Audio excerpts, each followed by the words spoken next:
what I also noticed is that it couldn't work without me. This was a business that I could automate certain parts of it. I could build some protocols.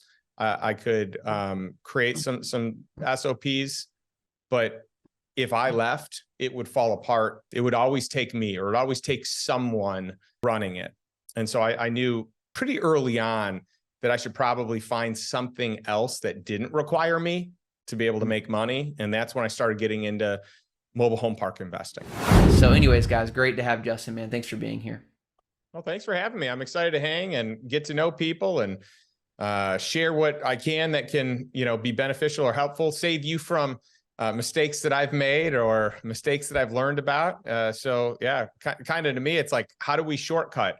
How do we make it easier to find success, making less mistakes along the way? Yeah. So Justin, real quick, just I want to promote right away, that book you have on your right shoulder right there, The Lifestyle Investor. That's your claim to fame in a lot of ways, right? I mean, that in a lot of ways, you wrote that book, became bestseller. I mean, tell us about that. Yeah, well, so I had just no expectations. I don't know, what it was. I mean, I had a friend tell me, like, if your book ever sells 10,000 copies in the life of the book, you've really made it, because my book, still hasn't hit it. And I hope one day that I do. And so in my mind, I'm like, okay, that's a really big number. I'm going to, pursue that. And hopefully at some point in my life that happens. That would be really cool. And again, I don't consider myself an author. So I didn't really have benchmarks. I didn't write it to like have it go mainstream. I wrote it. The whole reason I wrote it is because my friend, John, we were walking around Town Lake here in Austin. And he's like, man, I've been asking you to write a book forever. Your friends have been asking you to write a book forever. I mean, you keep kind of kicking the can down the road. When are you going to do it? And I was like, I don't know.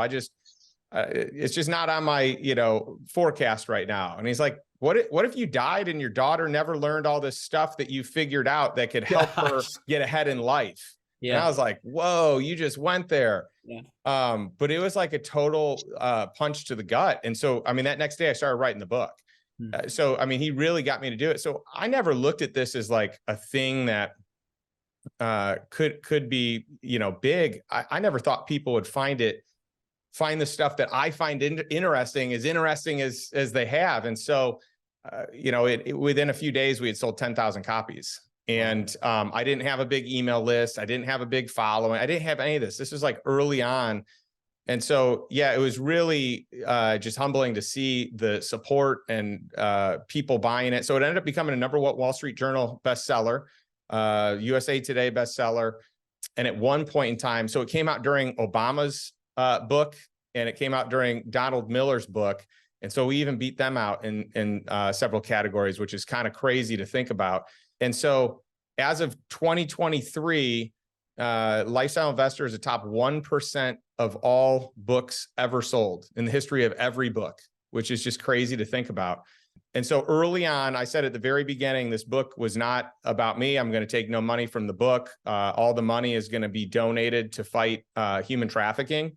So because of the success of the book, we have now donated hundreds of thousands of dollars to the human trafficking prevention causes and stuff. And so that to me is like the coolest part about it is I'm teaching people financial freedom and like ways to kind of build a life by design and a life that you love, but we're buying real human freedom back, primarily female children, So it's really cool to see the work that God has done with the book, because in my mind, none of this was ever going to happen. Yeah, amazing. I didn't see it. I didn't have an eye for this. So that's why I can't wait for you guys to get to know Justin today. So Justin, we're going to kind of do more of an interview style today, not a keynote, but because I really want to kind of tailor this conversation around this community today. Because Justin, I mean, you can talk about who you work with. I mean, typically ultra high net worth folks. I mean, your clientele base is folks who typically come out of some type of exit. They have 10, 20, maybe even 9 or 10 figure type exits, and now they're looking to allocate capital, right? I mean, that's a lot of your clientele base today, talking with a lot of high net worth. And so I really want to cater this conversation today around our community. Probably not as many 9 and 10 figure exits on our way, though, on our way. So I do want to talk about though, like, so let's define lifestyle investor, because I've read your book and I do feel like that's a premise that matters to this community and a goal that we're all looking to achieve. And so just the idea or the premise behind lifestyle investor, and then I want to dive into your story, how you became that as well. Sure. Yeah. I mean, the premise is this. I want, for my own life. So it started with me. I wanted to buy my time back. I was sick of being a slave to the business that I created. I was sick of being on someone else's schedule. I was sick of living a life that was a reactionary life. It was a life in default. It is the opposite of a life by design. I just went from thing to thing to thing to thing to thing to thing. Didn't have a lot of room to creatively, process or think time or anything like that. And some of that's just, it's my own making. But I remember at times in life, being proud of the fact that I'm a business owner and, I own a business, when in reality, I never really owned that business. That business owned me. The greater fear that I had beyond that is I saw a lot of friends that did really well and were very successful on paper or financially and owned all kinds of cool stuff. But what I noticed is that they didn't really own that stuff. That stuff owned them. Mm-hmm. And it became stressful, keeping up with payments and all this. And I just, had this epiphany of, it's okay for me to work hard. It's okay for me to be kind of in the grind in this season of life, but I don't want it to always be this way, especially when I have a family. And I really just truly want to buy my time back, because if I have the time and space to think, I'm going to be able to use the gifts that God's blessed me with and pursue things that give me passion and fulfillment and do something that I can actually do for the rest of my life versus just this season of life. And that was it. So I once I experienced having time and actually like itemizing, what do I want life to look like? What would be a cool life for me? What would be an inspiring life for me? And then I started pursuing those things. That was just so fulfilling and so fun. And I felt like I really came alive. And so my goal was to help other people do the same thing. How do you buy your time back? How do you buy income producing assets that cover the cost of your lifestyle, or at least your survival cost? What does it cost you to survive at a bare minimum without any of the fancy extras that you may do? And I do guarantee for most people that when you don't have to worry about money, your decisions change. Your decisions in your business change, your decisions in your job change, your decisions with your time changes. Everything, the game simply changes. Yeah. So let's kind of give us a snapshot of like before, you were at that stage of you wanted something different for your life. What were you doing? What was your role or job? What was your income before you started investing in mobile home parks? And I want to get into that next, but just give us a snapshot of what life looked like, what your income was, just so we can understand. Yeah, I started working with Cutco back when I was in high school, right? I had just graduated high school. That's how I paid for college. I went to the University of Illinois, and my family really didn't have the money to pay for college. So I knew that it was on me. So I knew I better get a job that paid me based on performance, not based on hours. So being able to sell Cutco while I was in college was great because I paid for all my school, graduated debt-free, and worked hard and did well at it. And then I became a manager with them. And, that first year that I opened up, I earned 6 figures, which was pretty incredible for me. I remember as a college student, I was making more in the summers than my parents were making for the summers. And then it got to the point where I was making more in the summers than my parents were making for the year. And then it got to be where I was making more in the summers than my parents were making combined for the year. And I was like, okay, maybe I figured something out here. This is kind of cool. And so, yeah, I kind of kept moving up with the company. I found that I actually like management better than sales. I like building the relationship with people. So I started my own business under the umbrella of Cutco and became one of the top managers in the company, and eventually ended up writing a lot of their sales training and management training with, videos and scripts and all that kind of stuff, building out the protocol for the company.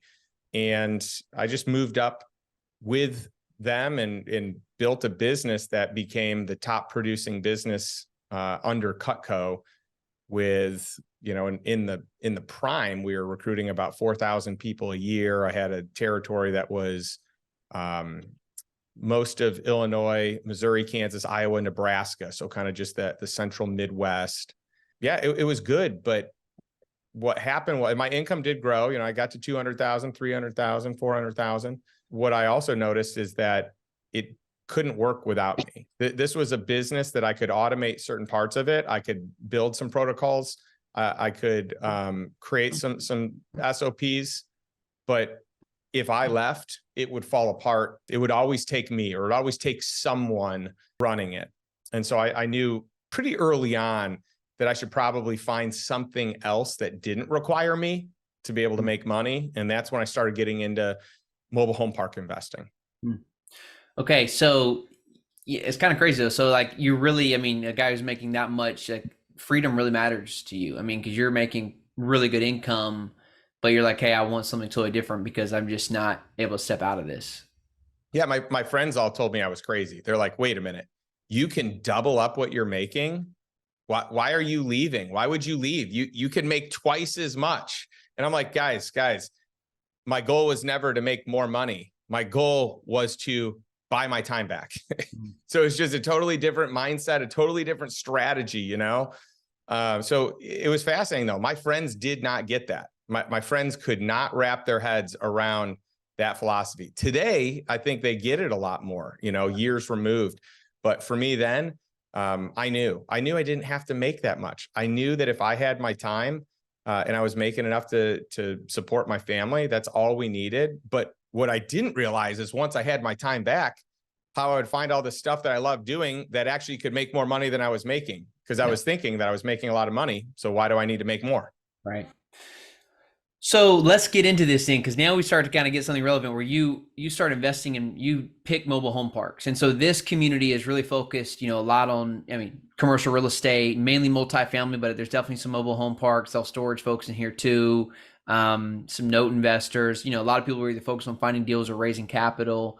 So, it's interesting that then you kind of pick mobile home parks. So like talk about that, kind of what your strategy is. I also want to know too, we're going to get into this, like is that still relevant today? Because mobile home parks back 10 years ago, Justin, was a very different story than where they are today. So talk about what you were looking for, because I think it might be more relevant, what you were looking for from an asset class, why you pick mobile home parks. And then we can talk about if you were to do that today, what would you be looking for? Yeah, I got into mobile home parks when I couldn't figure out what it was that I wanted to do, what asset class was right. I was living in Chicago at the time, and really what I wanted to do was buy 3 flats and 4 flats. And I wanted to live in one and rent the others out, but it was so darn expensive. That code for like a duplex or triplex for Yeah. So in Chicago, it'd be floors, right? So you'd have like a 4-story, and each story would be, one of the floors. So yeah. And so, I could get a bunch of renters in, except that they were so darn expensive in Chicago, especially in the areas that I was looking. And I was like, back then I thought it was really hard to raise money.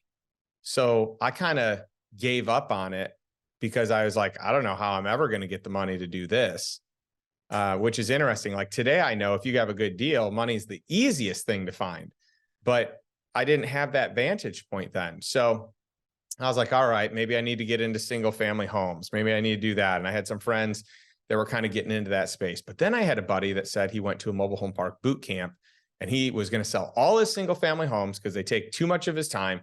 And mobile home parks are way less time, way easier, cash flow is better, and they're way more reliable. Like they're lowest, the lowest default rate of all real estate. So I was like, okay, that's interesting. So he said, do you want to go to the boot camp with me? I said, no, that sounds horrible. I have no interest in investing in the space, but you go and you tell me about it. And so he went, he told me about it. He had a deal. And I was like, okay, well, I would lend you the money. He's like, I'll pay you 10%. So I was like, all right, well, I'll lend you the money and we'll go from there. Well, this thing performed really well, and he didn't have to work that hard, and cash just kept coming in. And then I was like, well, why am I lending you money if I could just go buy it myself? He's like, well, I don't know. You didn't go to that boot camp. So I ended up going to a boot camp and I learned how to do it. And I was like, thank goodness my friend, told me that I should just go do it instead of, keep trying to take, borrow my money. So then I started, I bought our first park, and I got trained by the largest private owners of mobile home parks. And he's become a dear friend, a mentor. Frank Rolfe is his name. And it was just such a cool experience, like, kind of learning what he did and having him take me under his wing. And so we bought our first park, and that park replaced my wife's income. So in one fell swoop, she didn't have to teach anymore. She was a teacher, high school teacher. She taught business and personal finance. So she retired. We had our daughter shortly after that, so she could be a stay-at-home mom. And we bought another park that replaced our survival income, which that in itself was a huge weight off of my shoulders. So it wasn't lifestyle income, but it covered our mortgage, it covered our utilities, it covered our groceries, it covered everything. It covered the bare minimums just to live. So not vacations, not fancy meals out, but just to survive, we were covered. And my whole outlook on my time changed. Like things that I didn't want to do anymore, I was like, why the heck am I doing this?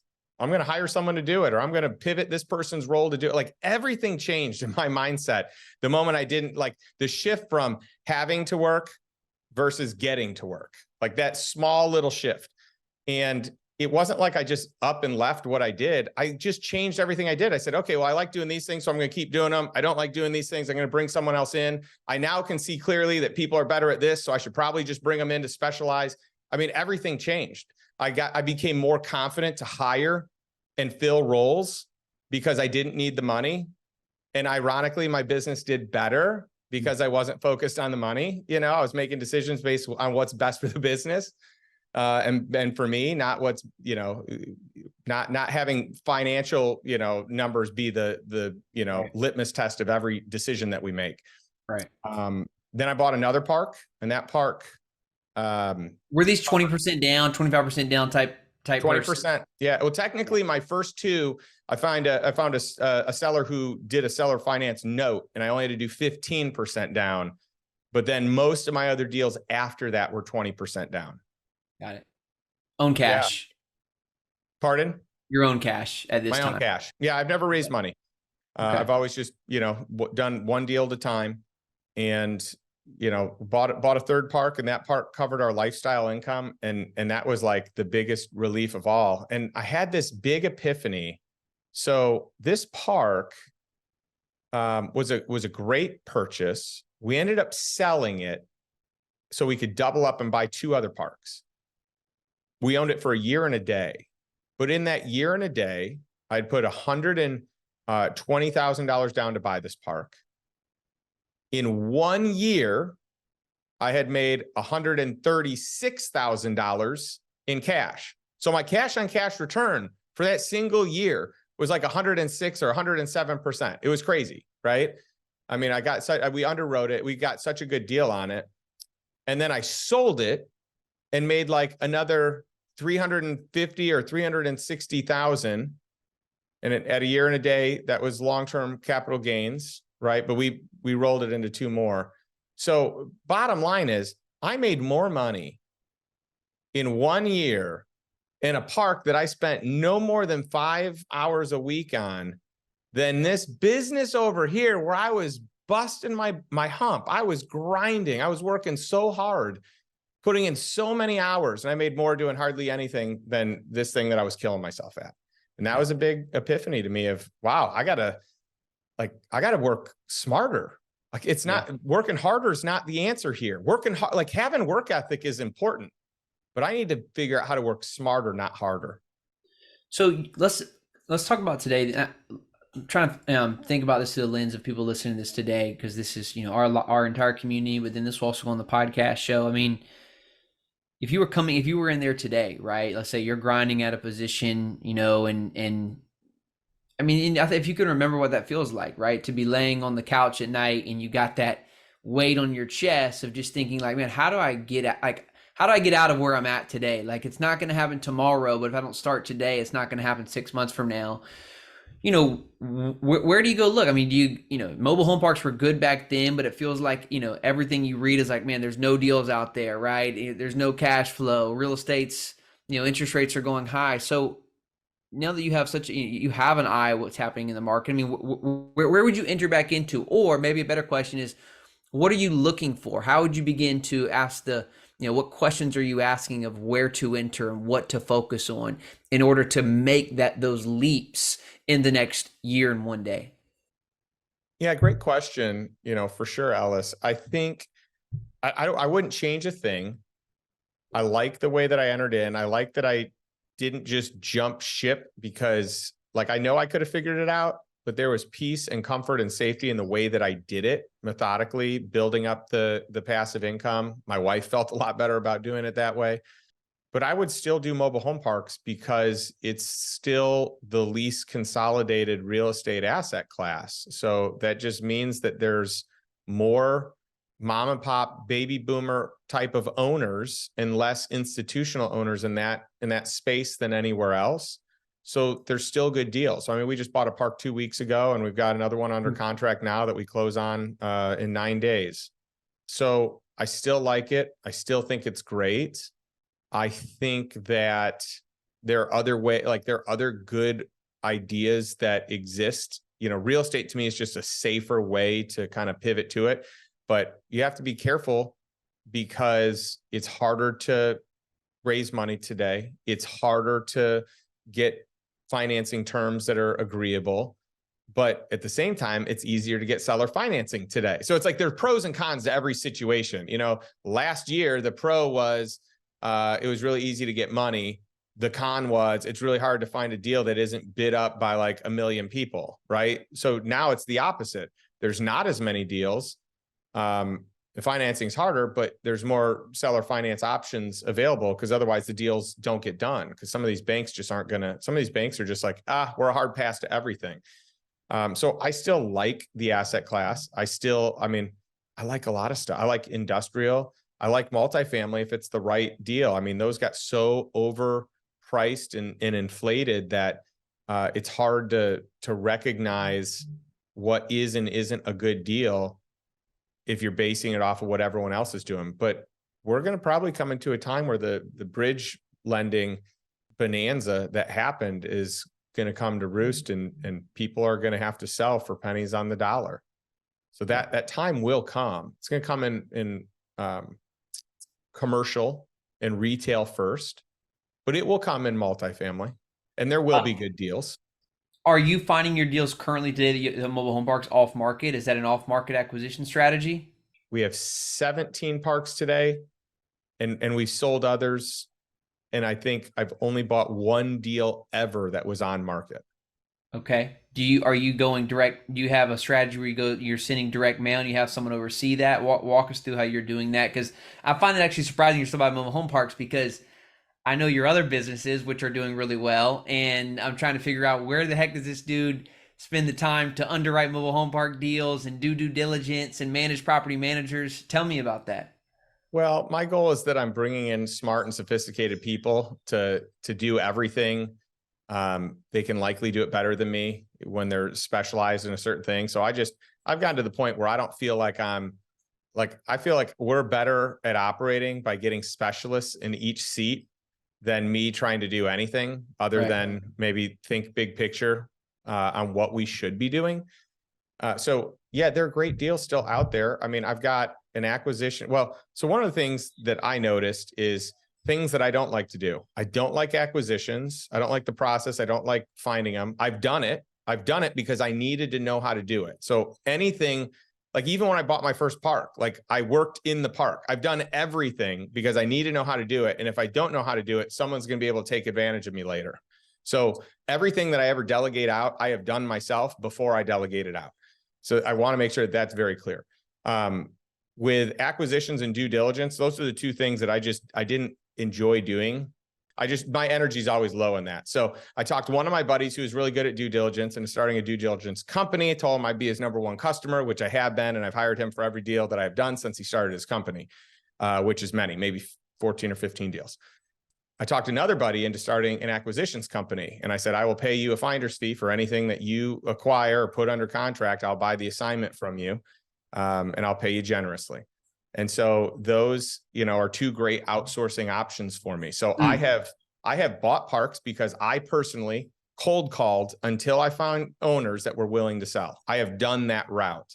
Today, I would rather just pay someone a finder's fee that finds an off-market deal that they even do the work of negotiating the terms, put it under contract, doing all the stuff, and I just buy the assignment. Yeah. And the numbers still work for you, though, to your point, because you're buying off market. And that's what we talk about all the time, guys. This is why we teach off market strategy right now, because you're still getting equity in the purchase price, right? Because the deal is still off market. You're not competing at market level. You're still able, even as a guy who buys the contract, to make money in this deal, both from an equity standpoint and from a cash flow standpoint. Is that correct? That's right. Yeah, I still don't buy deals that don't cash flow.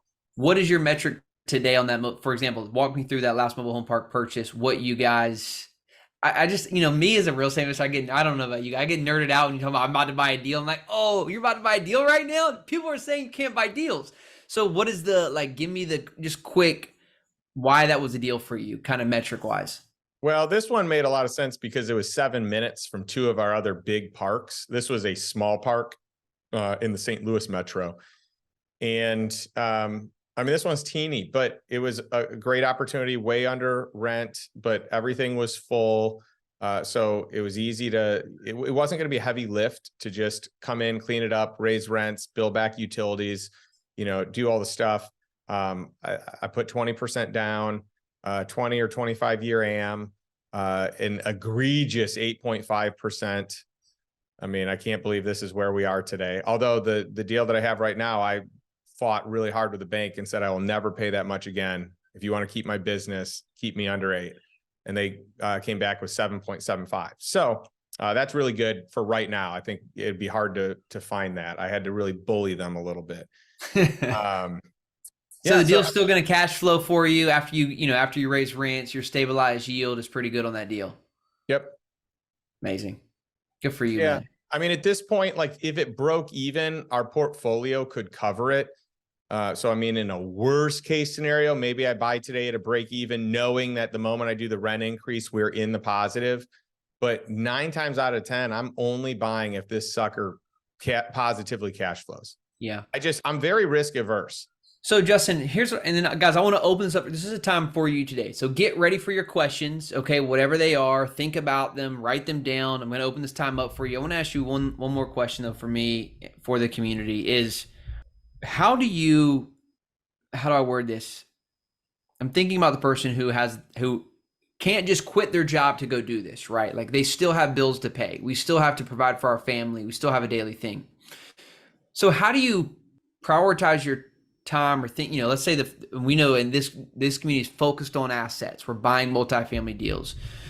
So when you think about prioritizing your time to eventually make this passive for you, so that it just doesn't become another job, how do you do that along the way instead of just bull rushing in, feeling like you got 2 or 3 jobs now and then trying to kind of wind yourself out of that? Does that make sense? My question is, how do you prioritize passive income generating strategies and not just another job? Yeah. You got to be careful because depending on how you set it up, if you're setting it up strategically, if you're system oriented, or if you're not, you bring someone in that is, you can do it in a methodical way where you can scale it.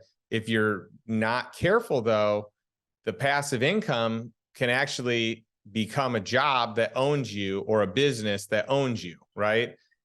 So I think you do it by, kind of figuring out, understanding what your vision is of your life, what your ideal work life, and play life type of relationship looks like, and figuring out when you acquire things, if that's going to be a conflict or not. And if it is, can you deal with it for the period of time that it would be a conflict? And maybe you can, maybe you can't, but that dictates whether you would buy a business, an asset, or whatever. I also think though, if you set it up the right way, you get the right people in place, then, I think that's probably one step at a time, the right infrastructure. You can scale it differently, but it's going to come down to not feeling like you have to do all the jobs, not feeling like you have to control everything. Mm-hmm. Mm-hmm. Really good. And I love the thought, man, of just if you, I do think there's this even me as someone who is getting like I can afford to hire, but I still like initially when I think of something like my first thought is like, oh, I just got to go do all that work. So it's like really actually interesting for you to even say and continue to remind me, like, you know, there are actually companies that I could just go partner with that do the due diligence, that actually would just do the acquisition for me. Like I know the strategy, but I don't always get excited about like going and doing that in a new market. So what if I just went and found someone already doing that in that market and paying them for their time, right? Because there is a cost of me going and setting all that up and, you know, learning that and even getting momentum, right? And figuring out all the tweaks is like, you can buy down that time by just like, to your point, generating someone, you know, compensating someone generously for doing that already. Yeah, you either are building it in-house or you're outsourcing to someone else who's, you know, I like to say I like to outsource to best in class. So Yeah. I'm either going to in-house it, and my goal is to in-house as little as possible at this point in my life, because I'm not trying to create a job. I'm not trying to have more employees. I'm like, that's not my goal. It might be your goal. And that's why I think it's important to have clarity on what is important to you. My goal is to simplify. And to me, that just means finding whoever I need to help me run whatever the thing is that I'm doing. And I've always looked at the way that I do things as I want a percentage of a bigger pie. I'm okay with a smaller percentage of a bigger pie. I don't need the biggest percentage of a small pie. So I want to get other people around that are great. You know, if it means that I'm giving percentages of the pie in equity, so be it. If it means I'm giving percentages of the pie based on paying someone for their services and paying more because they're better at what they do, then so be it. But I just want to think through things in a generous and open-hearted way, and get away from this feeling of holding on tight, like not letting it go, not letting money go, not letting control go. Like I want to be the opposite of that.